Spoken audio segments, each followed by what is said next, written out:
mais Thiedo, au-delà de la mainmise des occidentaux suñu politique économique yi réew mi ak tamit par rapport ak aspect économique bi nga xam ne rek moo entaché crise Covid 19 bi. Est-ce que mën ñu cee gis aussi échec de la politique de l'État du Sénégal par rapport à la jeunesse.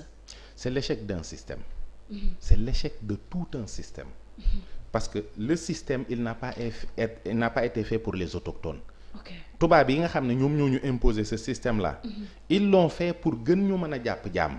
ok mais ñun ay jaam lañ yoo xam ne plus ñuy avancer plus ñuy yeewu plus ñuy xam ni lii arrangé wuñu donc aujourd'hui moom moo tax jeunesse bi gis nga ni ñu taxawee. bëggatuñoo dégg homme politique. bëggatuñoo dégg leader parce que on a ce problème là on a une crise de système on a une crise de leadership.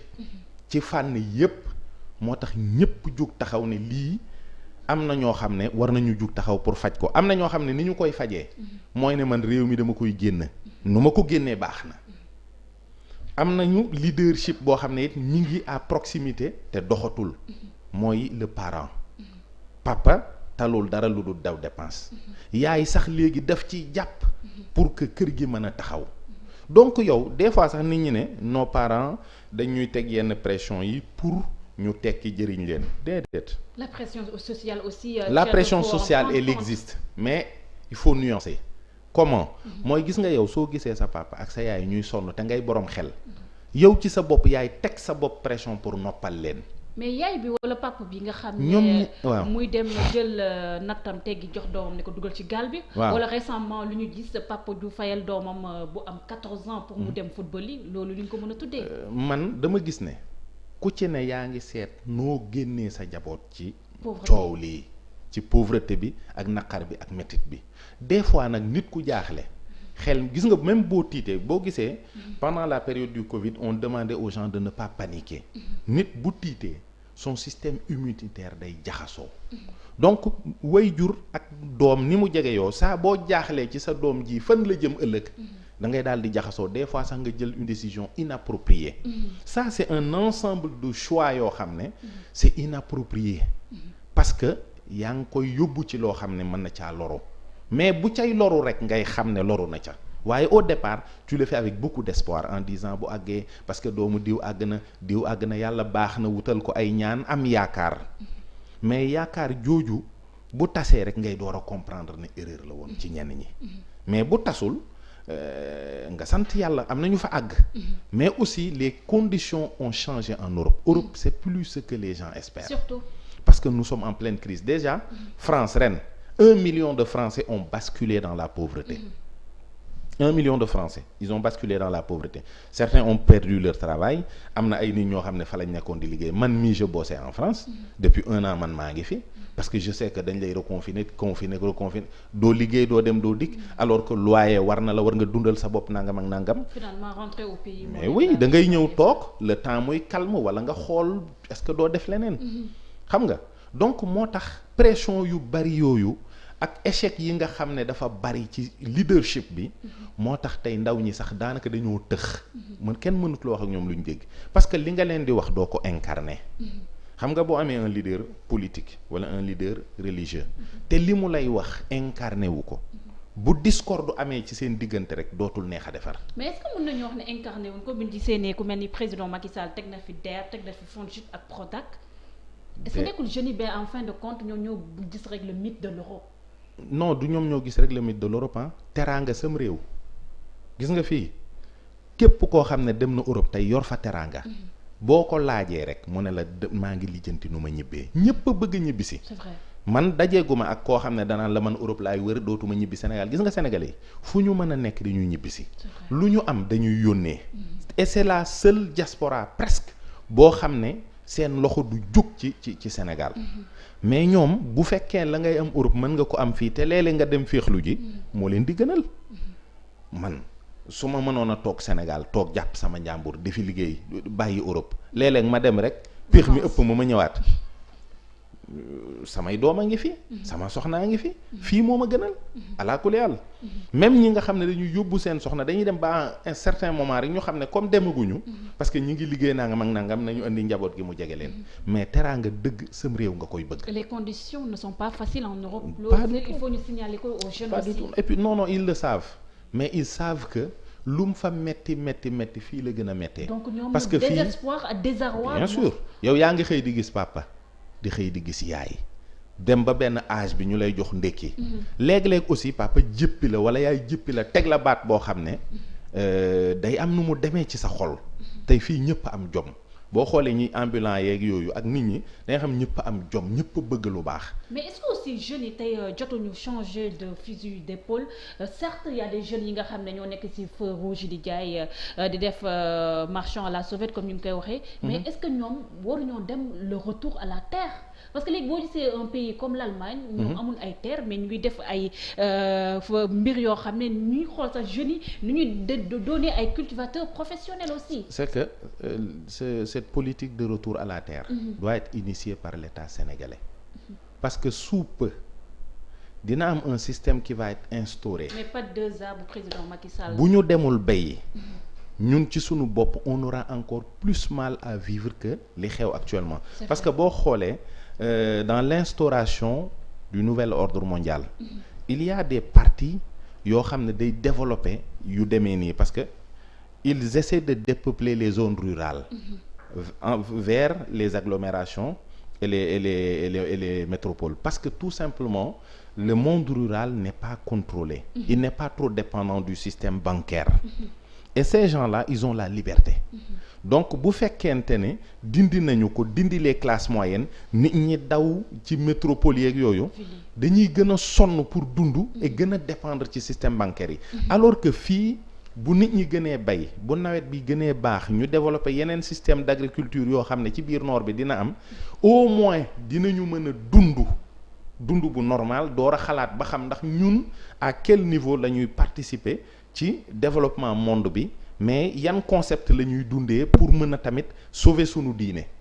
parce que benn vague la boo xam ne bàyyiwul dara ci wàllu diine. parce que aujourd'hui même réew yi nga xam ne Union européenne da leen di financer day xool toujours seen politique par rapport ak LGBT yeeg yooyu donc yooyu yëpp dafa nekk yu garaaw yoo xam ne boo mënalul sa bopp doo am liberté mën a dem ci loolu. waaw 2006 2020 mu ngi mel ni comme 14 ans ñu ngi wax ba tey échec de l'immigration clandestine sous Abdoulaye Wade aussi gis neen vague yi nga xam ne xale yi ñu loo ko demee ñu gis ne le ministre de l'emploi de Macky Sall mu ngi wax ne Sénégal amul problème de l'emploi mais problème d'employabilité bi la am est-ce que tey jii suñu système éducatif bi waruñ koo xoolaat. ak ñu ko war a xoolaat nous on nous enseigne n'importe quoi à l'école. Franchement en 2020 xamatuma dëgg le programme scolaire mais je sais que moi j'ai appris des choses qui ne m'ont servi absolument à rien. Ba pare on n'a pas de formation c'est-à-dire à partir de 14 ans en Europe l'enfant commence à faire de l'apprentissage. C'est vrai. Fii da ngay jàng bu vacances jotee ñu bàyyi la ci mbedd bi ngay football di bëre jusqu'à l'âge de 18 ans soo demee ba am 18 ans boo échoué dootoo am benn moyen pour ressaisir alors que xale bi bu demee ba am par exemple man li ma gëm mooy xale bu duggee école war nañu ko mën di jàngal loo xam ne sax day àndaale ak diine amul lu mu ci yàq bu ñu demee ba am 14 ans mu commencé ci biir système scolaire boobu muy am apprentissage mooy am ay orientation am na ñoo xam ne ils vont pas tous réussir ils vont pas tous aller dans des bureaux ñenn ñi ils vont être des ouvriers professionnels donc l'artisanat donc les orientations qui peuvent la restauration l'hôtellerie etc des métiers yoo xam ne formalisés insérés au niveau du système scolaire xale yi mën di jàng di liggéey su ko defee loolu mooy permettre ñi war a dem ci bureau yi dem ci ñi war a dem sur le terrain dem sur le terrain ñi war a nekk ingénieur ëllëg nekk ko mais kenn ku ne am ci loo jàpp mais Sénégal dañuy bàyyi trop xale yi ñuy traîner dafa ëpp y a trop d'échecs et ça c'est le système parce que kenn bëggu ko changer kenn jéemu ko changer et le système profite à qui kan lay système bi di profiter le système profite à ceux qui cherchent à nous abrutir parce que aussi il y a des choses qui se passent au niveau de l'extérieur. Nous ne sommes pas une galaxie qui s'appelle Sénégal. Nous sommes un petit pays en Afrique dans un monde où il y a 5 continents, ce monde il s'appelle la Terre.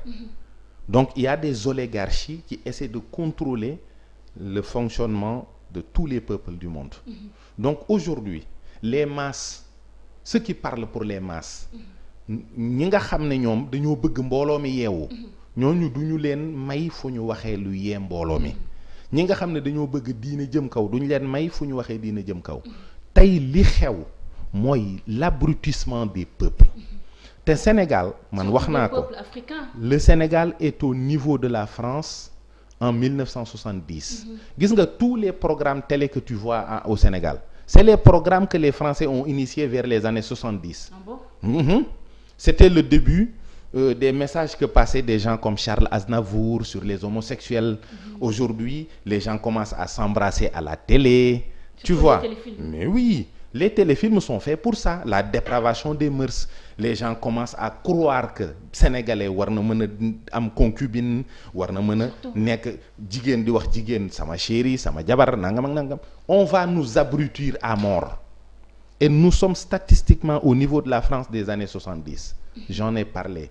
Les financements de certaines structures audiovisuelles, mais sont orientés par ça. Xaalisu Union européenne bi ak xaalisu ñoom George Soros ak yenn ONG yi ku koy lekk di nga dawal téléfilm buy tax nit ñi mën a nangu góor jigéen wala mën a regarder en face la réalité, accepter parce que les LGBT maintenant ça fait partie de nous, arrêter les discriminations. Même Black Lives Matter ñoom ñoo ko financé.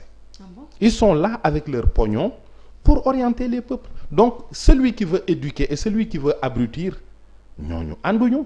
Et malheureusement, comme nos États, je l'ai dit, la liberté elle est consubstantielle à la monnaie, nos États fonctionnent avec des prêts carrément de l'Union européenne, etc., ou des États-Unis ailleurs, ils vont appliquer ces politiques-là. Moo tax ils peuvent pas être catégoriques. Fii dañ fiy rey góor jigéen wala nangam déedéet. Tout le temps on dit on n'est pas encore prêt, ça va venir, on a des homos, mais le problème c'est pas la pratique de l'homosexualité. Parce que ñaari góor yu tëju seen biir néeg di def li ñuy def loolu ñu mënuñu ko gis. C'est-à-dire la légalisation de cette pratique-là est un point très important de la religion luciférienne maçonnique. C'est-à-dire ceux qui se réclament de Karl Marx, qui vont faire des recherches, ils vont voir que Karl Marx est adepte de la déesse Shiloh. Quand tu tapes sur Google Shiloh nag, c'est la fille de Brad Pitt qui sort. Okay. Parce que moom la ko tuddee. Et Brad Pitt mi ngi dund, c'est une célébrité. Mais boo wàccee ba ci suuf di nga gis là où on parle de la déesse Shiloh, c'est la déesse mère des homosexuels. Shiloh SHI2LOH. Kooku ci ay ponkam ak dundinam, la déesse mère protectrice des homosexuels, les gens doivent pratiquement pratiquer cette homosexualité en toute liberté, parce que day nekk un retour à l'humanité primordiale. Et c'est ça les principes fondamentaux de cet humanisme dont on parle, où les gens disent nous allons replacer l'homme au centre des préoccupations, etc. La tolérance. Liberté, nangam. Non, yàlla rek lañ bëgg a dàq. Moom la ñuy wutal ay bunt pour dàq ko. On parle d'immigration irrégulière, on parle de wàllum góor jigéen, mais problème islamo